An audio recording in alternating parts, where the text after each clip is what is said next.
തദ്ദേശ തിരഞ്ഞെടുപ്പിന്റെ ഫലമൊക്കെ വന്നതിന് ശേഷം നിരവധി അധിക്ഷേപ പ്രസംഗങ്ങളും കൊലവിളി പ്രസംഗങ്ങളും ഒക്കെ നമ്മൾ കണ്ടു. പ്രത്യേകിച്ചും മുസ്ലിം ലീഗിലെ വനിതാ ലീഗിനെതിരെയൊക്കെയാണ് കഴിഞ്ഞ ദിവസം മലപ്പുറം തെന്നലയിലെ ഒരു LDF സ്വതന്ത്ര സ്ഥാനാർത്ഥി പറഞ്ഞത്. ആ സ്ത്രീകളെ വലിയ രീതിയിൽ സ്ത്രീവിരുദ്ധമായ പരാമർശമായിരുന്നു നടത്തിയിരുന്നത്.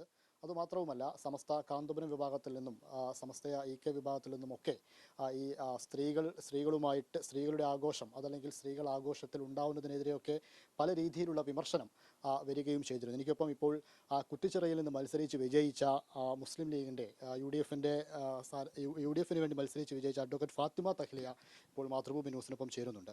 ഈ പരാമർശങ്ങളൊക്കെ കണ്ടിരുന്നു. പ്രത്യേകിച്ചും മലപ്പുറം തെന്നലയിൽ അവിടെ നിന്നൊരു LDF സ്വതന്ത്ര സ്ഥാനാർത്ഥിയായിട്ടുള്ള മജീദ് അദ്ദേഹം പറഞ്ഞത് ഈ 4 വോട്ടിന് വേണ്ടി സ്ത്രീകളെ കാഴ്ചവെക്കരുത്, അവരൊക്കെ ഭർത്താക്കന്മാരുടെ കൂടെ അന്തി ഉറങ്ങാനുള്ളവരാണ് എന്നാണ്. ഞാൻ കണ്ടിരുന്നു. അവിടുത്തെ ആളുകൾ എന്നെ ബന്ധപ്പെട്ടിട്ടുണ്ടായിരുന്നു.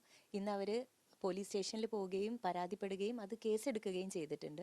അപ്പം മുന്നോട്ട് ഇതുമായി ബന്ധപ്പെട്ടിട്ടുള്ള നിയമ നടപടിയുമായി പോകാൻ തന്നെയാണ് ആ പ്രദേശത്തുള്ള ആളുകൾ തീരുമാനിച്ചിട്ടുള്ളത്. അതാണ് ഒന്ന്. അത് വളരെ വലിയ രീതിയിലുള്ള അധിക്ഷേപമായിരുന്നു ഒന്ന്. മറ്റൊന്ന് പറഞ്ഞിരിക്കുന്നത് നാസർ ഫൈസി കൂടത്തായിയാണ്. അദ്ദേഹം പറയുന്നത് ഈ മുസ്ലിം സ്ത്രീകൾ അതല്ലെങ്കിൽ മുസ്ലിം പുരുഷന്മാരും സ്ത്രീകളൊന്നും ഇടകലർന്ന ആഘോഷ പരിപാടികൾ ഉണ്ടാവരുത് എന്നാണ്. പ്രത്യേകിച്ചും ഫാത്തിമ തഹ്ലിയാകട്ടെ മറ്റ് സ്ഥാനാർത്ഥികളൊക്കെ ആവട്ടെ ഈ തെരഞ്ഞെടുപ്പ് ഫലം വന്നതിന് ശേഷം ഈ ആഘോഷ പരിപാടികൾ ഉണ്ടാവുന്നത് അതൊക്കെ ഭയങ്കര സന്തോഷകരമായ കാഴ്ചയൊക്കെ നമ്മൾ കണ്ടതാണ്. ഇതൊക്കെ കണ്ടിട്ടാണ് ഈ ആളുകൾ ഇങ്ങനെ പറയുന്നത്. അവരോടൊക്കെ എന്താ പറയാനുള്ളത്? അല്ല, അദ്ദേഹം ഒരു മത നേതാവാണ്. അപ്പം ആ ഒരു രൂപത്തിലുള്ള പ്രസ്താവനയാണ് അദ്ദേഹം നടത്തിയത്. അതിൻ്റെ ഒരു സൂക്ഷ്മത ഒരു മതവിശ്വാസി എന്നുള്ള രൂപത്തിൽ പുലർത്തണം എന്നുള്ള ഒരു മെസ്സേജാണ് അദ്ദേഹത്തിൻ്റെ വാക്കുകളിലൂടെ തന്നിട്ടുള്ളത്. അപ്പം ഇത് നിങ്ങൾക്കറിയാലോ, ഒരു ഡൈവേഴ്സിറ്റി ഉള്ള ഒരു രാജ്യമാണ്. അപ്പോൾ എല്ലാവർക്കും എല്ലാവരുടെ മതത്തിൻ്റെ ഉള്ളിൽ നിന്നുകൊണ്ട് മത നേതാക്കന്മാർക്ക് അങ്ങനെ അഭിപ്രായം പറയാനുള്ള സ്വാതന്ത്ര്യമുണ്ട്. ആ രൂപത്തിലുള്ള ഒരു അവകാശമാണ് അദ്ദേഹം വിനിയോഗിച്ചിട്ടുള്ളത്. സ്വാതന്ത്ര്യത്തിനൊപ്പം തന്നെ ഇപ്പം മുസ്ലിം ലീഗിനെതിരെ കൂടിയാണ് ഈ വിമർശനം. മുസ്ലിം ലീഗിൽ ഉൾപ്പെട്ട അതല്ലെങ്കിൽ അവരുടെ ഭാഗമായി നിൽക്കുന്ന സ്ത്രീകളെ തെരഞ്ഞെടുപ്പ് രംഗത്തേക്ക് ഇറക്കുന്നു, അവർക്ക് കൂടെ പ്രാധാന്യം കൊടുക്കുന്നു. ലീഗ് അങ്ങനെ ഒരു തീരുമാനം എടുത്തതാണ്. ആ തീരുമാനത്തിന് പിന്നാലെ മത്സരിച്ച സ്ഥാനാർത്ഥികളൊക്കെ വിജയിക്കുന്നു. അവരാണ് ഈ ആഘോഷത്തിലുള്ളത്. അവരോടൊപ്പമാണ് ഈ വാഹനത്തിൽ കയറി ഡാൻസ് ചെയ്യുന്ന സ്ത്രീകളുള്ളത്. അപ്പോൾ ആ രീതിയിൽ മുസ്ലിം ലീഗ് എന്ന രീതിയിൽ കൂടെ ഇതിനെങ്ങനെ കാണാൻ പറ്റും? കാരണം ലീഗിനെതിരെയാണല്ലോ വിമർശനം. അല്ല, ലീഗിനെതിരെയാണ് വിമർശനം എന്നുള്ളത് നമ്മുടെ വായനയാണ്. അദ്ദേഹം ഒരു മതനേതാവ് എന്നുള്ള രൂപത്തിലാണ് പ്രസ്താവന നടത്തിയത് എന്ന് തന്നെ ഞാൻ ഉറച്ചു വിശ്വസിക്കുന്നു. അപ്പോൾ അതിനപ്പുറത്തേക്ക് നമ്മൾ അതിനെ വേറൊരു ഫിനോമിനയിൽ കൊണ്ടുപോകേണ്ട കാര്യമില്ല. വ്യക്തിപരമായ അഭിപ്രായമല്ലേ അപ്പം അതിനകത്ത്? ഞാൻ പറഞ്ഞല്ലോ, അദ്ദേഹം ഒരു മതത്തിനെ പ്രതിനിധീകരിക്കുന്ന ഒരു പണ്ഡിത നേതാവാണ്. അപ്പോൾ ആ രൂപത്തിലുള്ള അഭിപ്രായം പറയാൻ 100% അദ്ദേഹത്തിന് അവകാശമുണ്ട്. അദ്ദേഹം പറയുന്നുണ്ട്. മുസ്ലിം ലീഗ് എന്ന് പറയുന്നത് ഒരു രാഷ്ട്രീയ സംഘടനയാണ്. ഇവിടെ രജിസ്റ്റർ ചെയ്തിട്ടുള്ള ഒരു സംഘടനയാണ്. ലീഗിൻ്റെ ഒരു പ്ലാറ്റ്ഫോമിൽ നിന്നുകൊണ്ട് പ്രവർത്തിക്കുന്നു. നയങ്ങൾക്കെതിരാണോ ഈ പറഞ്ഞതൊക്കെ? ഞാൻ പറഞ്ഞല്ലോ, ലീഗിൻ്റെ നയങ്ങൾ എന്താണ് എന്നുള്ളത് കൃത്യമായിട്ട് ലീഗിൻ്റെ നേതൃത്വം പറഞ്ഞിട്ടുണ്ട്.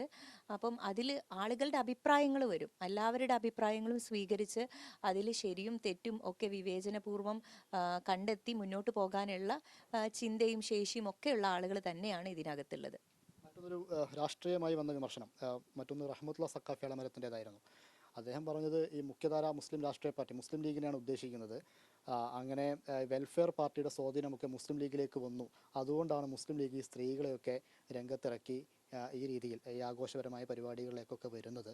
അത് നല്ലതല്ല എന്ന് ആ രീതിയിൽ വിമർശനം കാന്തപുരം വിഭാഗവും പറയുന്നുണ്ട്. ഇതിൽ എനിക്ക് തോന്നിയ കാര്യം, ഇപ്പം നിരന്തരമായിട്ട് നമ്മൾ ഈ ജമാഅത്ത് ഇസ്ലാമി UDF കൂട്ടുകെട്ട് എന്നുള്ള ആ ബാണ്ഡവത്തിനെ കുറിച്ച് സംസാരിക്കുന്ന ആൾക്കാർ ഇടതുപക്ഷമാണ്. അപ്പം ആ ചുവട് പിടിച്ചിട്ടുള്ള ഒരു പ്രസ്താവന മാത്രമായിട്ട് അതിനെ കാണുന്നത്. നിരന്തരമായിട്ട് അവർ പറഞ്ഞുകൊണ്ടിരിക്കും. ഇന്നും ഇന്നലെയും തുടങ്ങിയതല്ല, കഴിഞ്ഞ തെരഞ്ഞെടുപ്പ് കാലങ്ങളിലൊക്കെ അവർ പറയുന്ന കാര്യമാണ്. ഇവർ ജമാഅത്ത് ഇസ്ലാമിയുമായിട്ട് ബന്ധപ്പെട്ടുകൊണ്ട് പ്രവർത്തിക്കുന്നു, അവരെ ഫോളോ ചെയ്യുന്നു. യഥാർത്ഥത്തിൽ ഇത് തുടങ്ങി വെച്ച ആളുകളാരാ?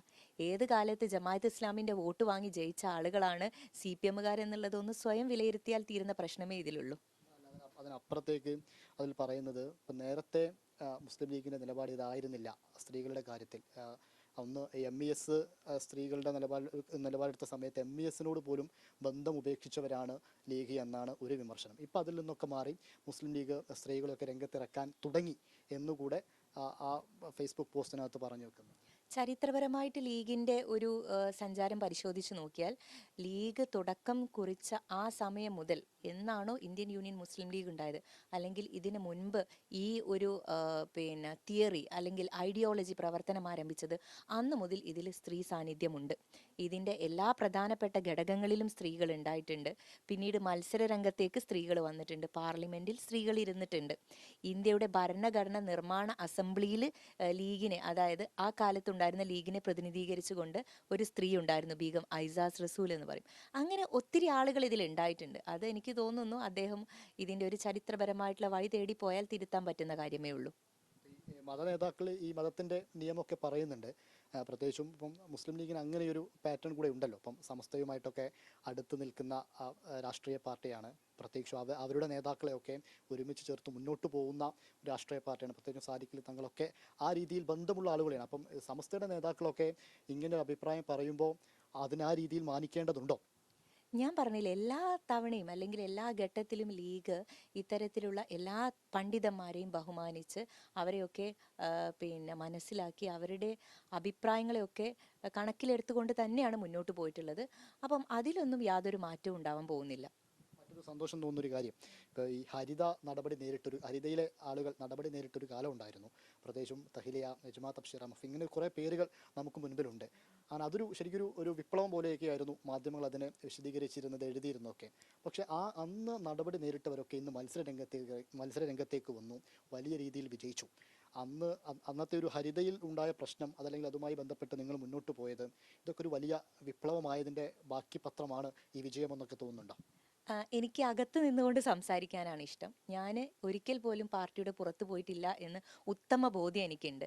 ഈ നടപടി നേരിട്ടു അല്ലെങ്കിൽ പുറത്തു പോയി തിരിച്ചു വന്നു എന്നൊക്കെയുള്ള വാക്കുകൾ ടെക്നിക്കലായിട്ട് മാത്രമാണ് ഞാൻ കാണുന്നത്. അതിനപ്പുറത്തേക്ക് ഞാൻ ഒരു സംവിധാനത്തിൻ്റെ ഭാഗമായിട്ട് പ്രവർത്തിക്കാൻ ആരംഭിച്ച അന്ന് മുതൽ, അല്ലെങ്കിൽ ഒരു പക്ഷേ എൻ്റെ ഓർമ്മ വെച്ച കാലം മുതൽ ഞാൻ ഒരു രാഷ്ട്രീയ സംഘടനയുടെ ഭാഗമായിട്ടുണ്ട്. ആ പാർട്ടിയുടെ പേര് ഇന്ത്യൻ യൂണിയൻ മുസ്ലിം ലീഗ് എന്നാണ്. ആ പാർട്ടിയോട് എല്ലാ കാലത്തും അതിൻ്റേതായിട്ടുള്ള സ്നേഹവും കൂറും പുലർത്താൻ ഞാൻ ശ്രമിച്ചിട്ടുണ്ട്. അപ്പോൾ ഇപ്പോഴുണ്ടായിട്ടുള്ള കാര്യം എനിക്ക് തോന്നുന്നത് പാർട്ടി ഒരു അവസരം തന്നതാണ് മത്സരിക്കാൻ വേണ്ടിയിട്ട്. അത് ഏറ്റവും ഭംഗിയായിട്ട് നിർവഹിക്കാൻ സാധിച്ചു എന്ന് തന്നെ തോന്നുന്നു. ആളുകളുടെ ഒരു വികാരമുണ്ട്. നമുക്ക് സംസാരിക്കുമ്പം, അല്ലെങ്കിൽ ഇപ്പം ഒരു വലിയ വേദിയിൽ സംസാരിക്കുന്ന, ഒരു വലിയ ക്യാൻവാസിൽ സംസാരിക്കുന്നതിനേക്കാൾ അപ്പുറത്തേക്ക് നേരിട്ട് അഭിസംബോധന ചെയ്യാൻ പറ്റുകയാണ്, അവരെ ഹിയർ ചെയ്യാൻ പറ്റുകയാണ്, അവരുടെ പ്രശ്നങ്ങൾക്ക് അവരുടെ തൊട്ടടുത്ത് നിന്ന് പരിഹാരം കാണാൻ പറ്റുക എന്നുള്ളതാണ്. അപ്പോൾ അതിനുള്ള ഒരു അവസരം തന്നു എന്നുള്ളത് വലിയ ഭാഗ്യമായിട്ട് കണക്കാക്കുന്നു. എൻ്റെ ഒപ്പം നടന്നു വന്നിട്ടുള്ള ഒരു പറ്റം പെൺകുട്ടികൾ, അത് ഹരിതയിലൂടെ ഉണ്ടായിട്ടുള്ള ഒരു വിപ്ലവമാണ്.